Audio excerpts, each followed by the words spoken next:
Sudah terlihat? Halo? Sudah terlihat belum? Terlihat dok, Sudah dokter. Oke. tapi belum slide share. Ya, belum.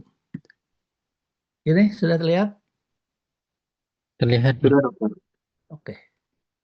Ya, jadi yang kuliah ini adalah tentang kuliah IT ini adalah pengantar. Jadi semua ya awalnya berasal dari sini. Ya, jadi pengantar manajemen bencana itu kita harus tahu dulu tujuan daripada manajemen bencana. Yang pertama adalah mengurangi, kalau bisa menghilangkan bila mungkin, ya kemungkinan kehilangan dari suatu hazard. Hazard itu bencana. Ya. Jadi kalau mengurangi, kalau bisa tidak ada dampak daripada bencana tersebut terhadap masyarakat di daerah tersebut.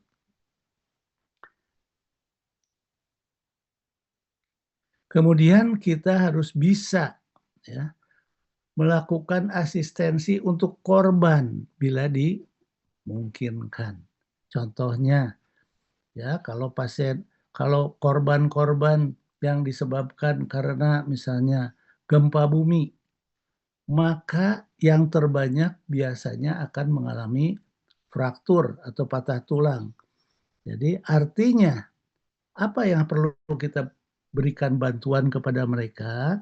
Yang kita berikan bantuan adalah selain sumber daya manusia, juga kita berikan bantuan untuk alat-alat. Ya, alat-alat, implan, plate and screw, dan sebagainya. Kemudian juga tujuan daripada manajemen bencana itu adalah perbaikan atau recovery yang cepat dan tepat. Ya. Itu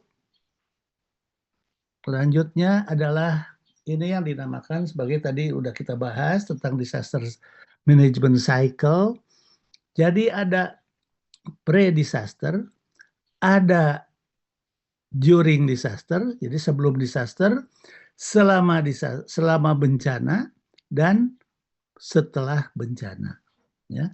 Jadi kalau ada bencana, yang pertama tadi sudah dikatakan adalah bagaimana kita melakukan penanggulangan terhadap bencana tersebut. Ya. Bagaimana penanggulangannya adalah rescue dan relief. Rescue menolong korban-korban massal dan mengurangi dampak daripada bencana tersebut.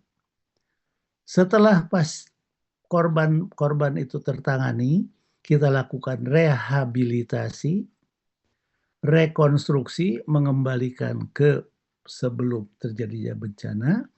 Kemudian biasanya ini kalau di yang bencana yang besar, contohnya waktu di Aceh, tsunami, gempa Jogja, maka kita biasanya bekerja sama dengan luar negeri. Ya, ada integrasi. Kemudian mitigasi, penanggulangan. Setelah mitigasi biasanya fasenya normal. Ya. Kemudian kalau akan terjadi bencana lagi, jadi kita harus siap siaga, yaitu dengan emergency phase. Ya. Jadi kalau terjadi suatu bencana kembali, maka apa yang harus kita lakukan pada saat terjadinya bencana tersebut. Contohnya yang kemarin, yang di Aceh dan di Sumatera Utara, Sumatera Barat, tidak ada yang tahu kapan bencana itu akan datang. Padahal kita sudah tahu kalau kita mitigasi, artinya kita sudah tahu bahwa kemungkinan bencana ini sangat mungkin terjadi karena apa? Karena hutannya gundul, curah hujan yang sangat tinggi. Akibatnya apa? Terjadilah banjir. Disebutnya banjir bandang, padahal kan bukan banjir bandang, itu memang banjir biasa. Tetapi karena tidak ada yang menahan airnya, sehingga merusak bagian-bagian yang di bawahnya. Tuh. Nah, sekarang apa yang dimaksud sebagai definisi dari suatu vulnerability? Ya, vulnerability. Ya, di sini yang dimaksud dengan vulnerability adalah ya, yaitu kerusakan yang didapat daripada suatu struktur komunitas, kemungkinan servis dan area geografik yang akan rusak atau terganggu karena adanya disaster hazard. Ya, karena jadi daerah tersebut akan terganggu atau rusak yang disebabkan oleh karena suatu bencana. Ya. Jadi contohnya yang gampang yang kita sekarang sehari-hari kita lihat ya di TV di mana itu tentang bencana alam yang terjadi di Aceh dan sebagainya. Itu karena gangguan geografik. Kenapa? Ya pohon ditebang, tidak ditanam lagi, akibatnya hancur. Ya. Oke. Nah sekarang disaster preparedness, persiapan kalau terjadinya suatu bencana. Tujuannya adalah untuk mengurangi, meminimalisasi suatu efek lanjut dari suatu bencana. Ya, jadi apa? Kita harus bisa secara waktu, ya, kemudian organisasi yang efisien untuk melakukan respon emergensi yang mengikuti terjadinya suatu dampak disaster, dampak suatu bencana. Kadang-kadang kita tidak siap, ya. Oleh karena tidak siap, akibatnya ya masyarakat yang akan terdampak. Ya. Apa saja yang terdampak? Ya, contohnya kalau banjir bandang seperti ini, jalan rusak, kemudian mobilitas terganggu, ya. Sehingga apa yang terjadi? Jadi akibatnya apa? Ya korban tidak bisa kita tanggulangi dengan baik. Ini adalah contoh-contoh terjadinya suatu bencana. Ya bencana itu bisa dibuat manusia, bisa karena bencana alam. Kalau yang dibuat manusia, contohnya di Gaza, ya dibom terus. Yang terutama yang korban adalah anak-anak. Jadi disaster, ya, suatu keadaan emergensi yang bisa merusak komunitas fungsi normal suatu komunitas, ya, sehingga dia akan mengganggu kehidupan dan prosperity-nya. Nah, sekarang menurut Indonesia, apa yang dimaksud dengan bencana? Definisi bencana adalah suatu peristiwa atau rangkaian peristiwa yang mengancam dan mengganggu kehidupan dan penghidupan masyarakat yang disebabkan baik oleh faktor alam, ya, ingat alam dan atau non alam, maupun faktor manusia sehingga mengakibatkan timbulnya korban jiwa manusia, kerusakan lingkungan, kerugian harta benda dan dampak psikologis. Yang paling berat adalah dampak psikologis bagi para korban. Ini menurut Undang-Undang Nomor 24 Tahun 2007 tentang bencana.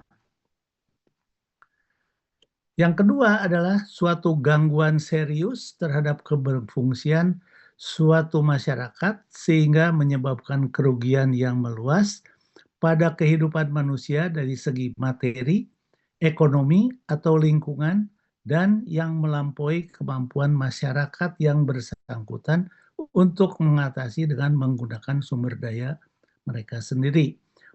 menurut ISDR tahun 2004. Jadi maksudnya begini, kalau terjadi suatu bencana di daerah tersebut, ya, sehingga korban dan sistem tidak bisa menanggulanginya, maka dibutuhkan bantuan dari luar. Selama mereka masih bisa menanggulanginya, itu masih bisa kita toleransi. Nah, jadi kalau sudah tidak bisa lagi menanggulanginya, maka ini akan menjadi bencana nasional. Sehingga setiap daerah bisa mengirimkan tenaga relawan untuk menanggulangi bencana tersebut. Nah, ini menurut jenis bencana, Undang-Undang 24 tahun 2007, bencana itu terdiri dari 3, bencana alam, bencana non-alam, dan bencana sosial. Ya, ada 3.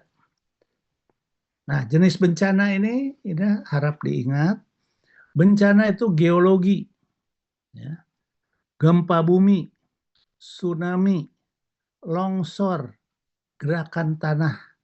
Ya, contohnya sesar, ya, sesar yang bergeser sehingga akan menyebabkan gempa bumi. Kemudian hidrometeorologi. Nah, ini salah satu contohnya adalah tentang banjir. Ya, kalau kita lihat daerah kita Palembang ini yang paling sering adalah banjir dan panas dan kebakaran. Ya, banjir, topan, banjir bandang, kekeringan. Kemudian jenis bencana biologi, ya, contohnya COVID-19, ya, adanya pandemi, epidemi, penyakit hewan yang masuk ke manusia dan penyakit tanaman. Bencana teknologi, ya, kecelakaan pesawat, transportasi, kecelakaan industri. Kemudian bencana lingkungan. Nah, ini yang kita sering dapatkan di kita. Kebakaran hutan, penggundulan hutan. Penggundulan hutan akan menyebabkan terjadinya suatu banjir. Ya, ini sebab akibat. Kemudian bencana sosial itu ada konflik, contohnya di Papua. Kemudian terorisme, ya, kita ledakan bom dan sebagainya. Nah, sekarang apa yang dimaksud bencana alam? Bencana yang diakibatkan oleh peristiwa atau serangkaian peristiwa yang disebabkan oleh alam, antara lain berupa gempa bumi, tsunami, gunung meletus, banjir, kekeringan, angin topan, dan tanah longsor. Ya, ini bencana alam. Kemudian kalau bencana non-alam yang diakibatkan oleh peristiwa atau rangkaian peristiwa non-alam yang antara lain berupa gagal teknologi, gagal modernisasi, epidemi, dan wabah penyakit. Sedangkan bencana sosial yang diakibatkan oleh peristiwa atau rangkaian peristiwa yang diakibatkan oleh manusia yang meliputi konflik sosial antar kelompok atau antar komunitas masyarakat dan teror. Ini ada 3 bencana yang biasa dialami oleh suatu masyarakat. Nah, sekarang kalau kita lihat bagaimana sebetulnya terjadinya suatu bencana. Ya, jadi yang pertama itu adalah ada ancaman bencana. Contohnya hutan gundul. Ya, kemudian ada kerentanan, artinya curah hujan tinggi misalnya. Ya, rentannya curah hujan tinggi. Ini saling berhubungan. Kemudian ini risiko, ya, ancaman bahaya dan kerentanan ini merupakan risiko terjadinya suatu bencana. Kemudian ada pemicu. Maka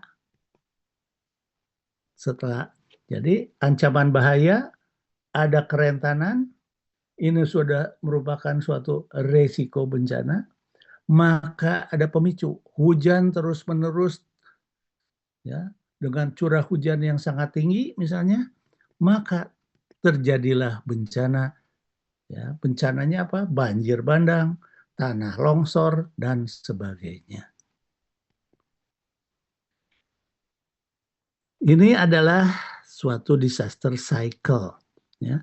Kalau ada bencana, kita bisa sederhanakan menjadi 4 atau 5. Ya, jadi pertama adalah kalau ada bencana, tanggap darurat, pemulihan, pencegahan, kesiapsiagaan. Ini 4 cycle. Ya, jadi bencana, kemudian ya mula-mula kita siap siaga, kita udah pernah kena bencana yang sama. Maka kita harus siap siaga terhadap bencana tersebut. Kemudian kalau sudah terjadi bencana, maka kita lakukan tanggap darurat. Pemulihan, ya, rehabilitasi dan rekonstruksi, kemudian kita pencegahan dan mitigasi, ya. Setelah itu siap kembali.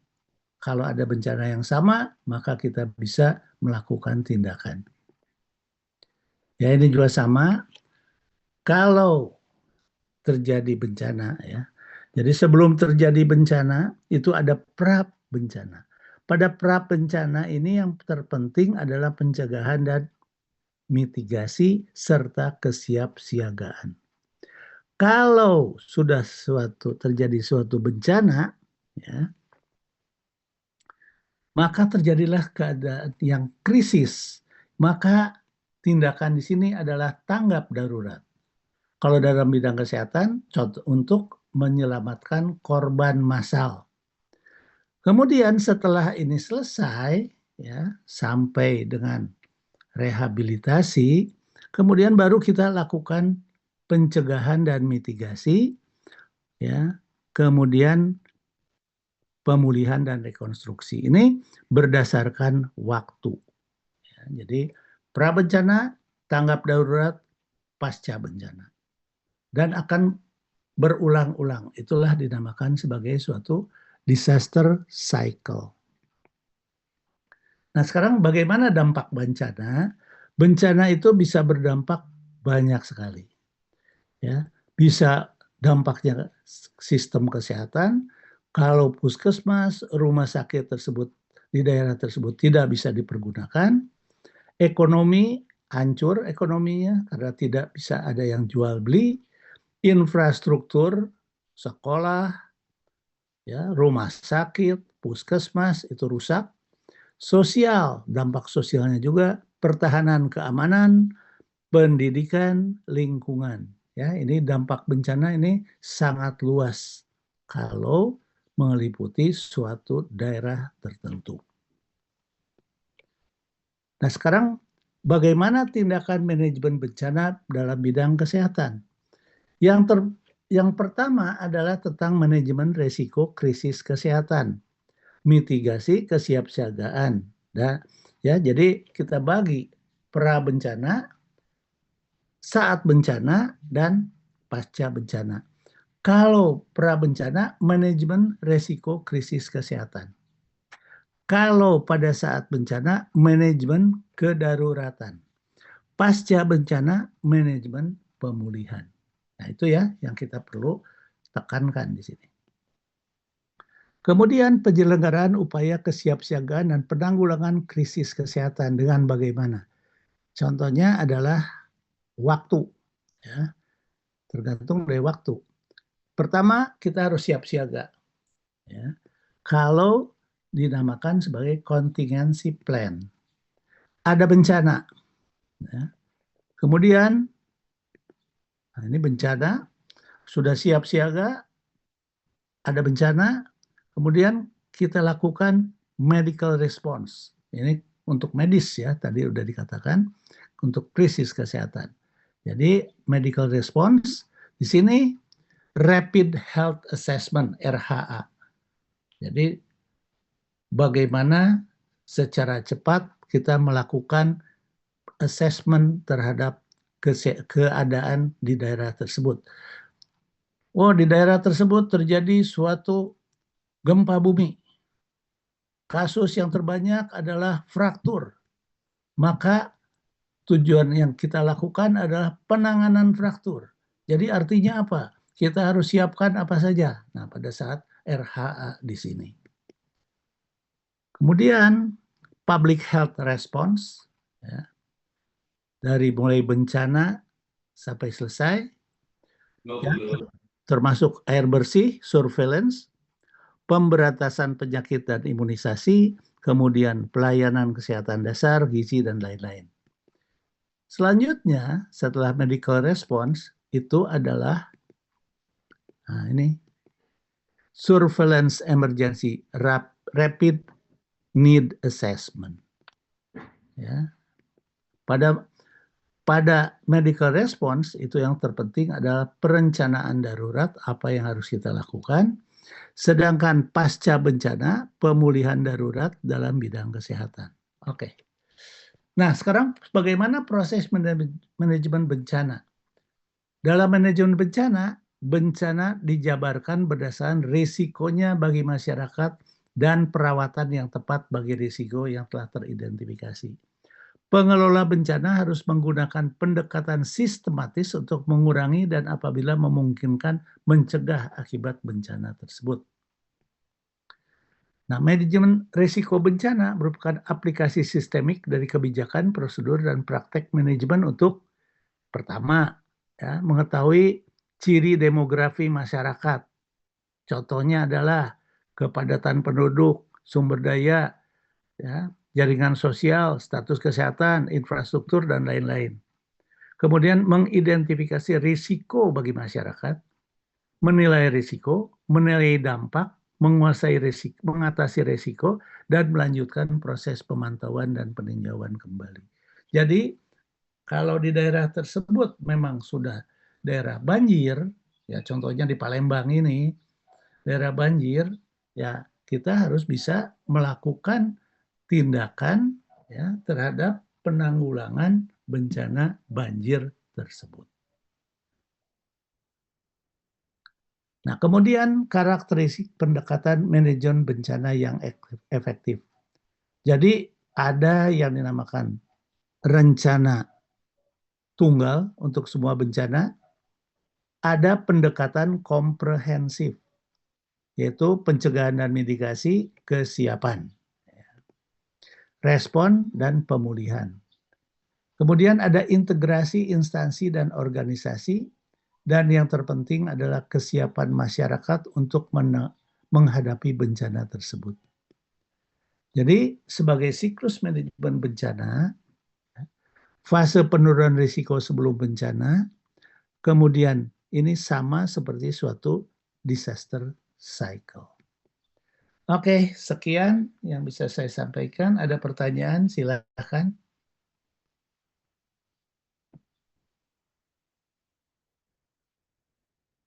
Ada pertanyaan?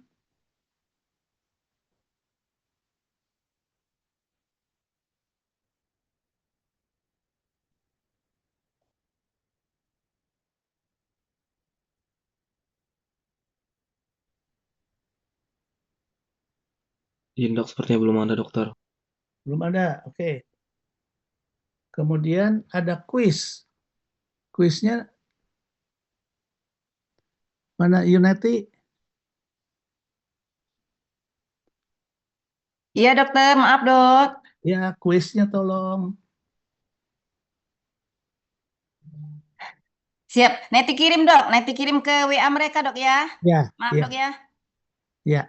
Iya, makasih banyak ya dok. Ya, Sebentar jadi dok. udah selesai ya kuliah saya ya. Alhamdulillah, siap, siap dokter. Ditinggal nggak apa-apa dok. Ya, Makasih dok. terima kasih Yunati. Iya, terima kasih banyak dokter. Assalamualaikum. Terima kasih banyak dokter. Ya, kita selesai untuk kuliah pertama dan kedua. Nanti selanjutnya akan ada kunjungan ke BPBD, kemudian ada TPP ya. Nah, silakanlah nanti. Dan ada tugas yang akan Anda selesaikan dalam bentuk buku atau dalam bentuk buku ajar. Oke, terima kasih.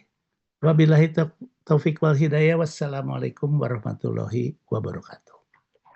Waalaikumsalam. Waalaikumsalam. Terima kasih dok. Waalaikumsalam warahmatullahi Ya. wabarakatuh. Adik-adik, adik maaf dek. Adik kita kan ndak katek kelompok